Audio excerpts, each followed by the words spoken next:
There is one more story about the time there that I wanted to share, and I think I was kind of telling you a little bit about it, and it was a story with Garth Brooks.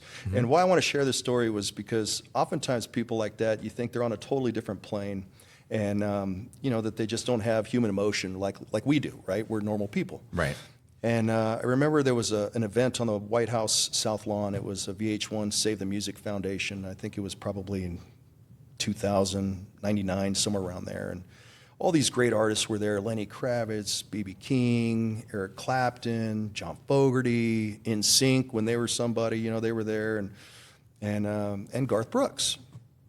And the young lady who I was closing with that night in the dining room was a huge Garth Brooks fan, and her name was Sarah, and she was a wonderful person to work with, and she knew that Garth Brooks was going to be over there.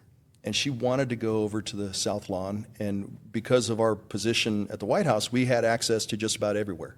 We had a certain lapel pin that allowed Secret Service to recognize that we had access to go wherever.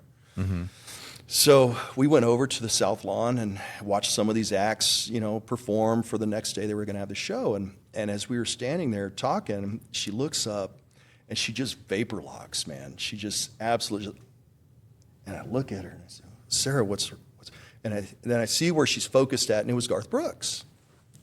I could understand the reaction. Oh, yeah. she was just, and you could understand it. Well, so could he, because apparently he looked over and he saw that, and he walked right over to us.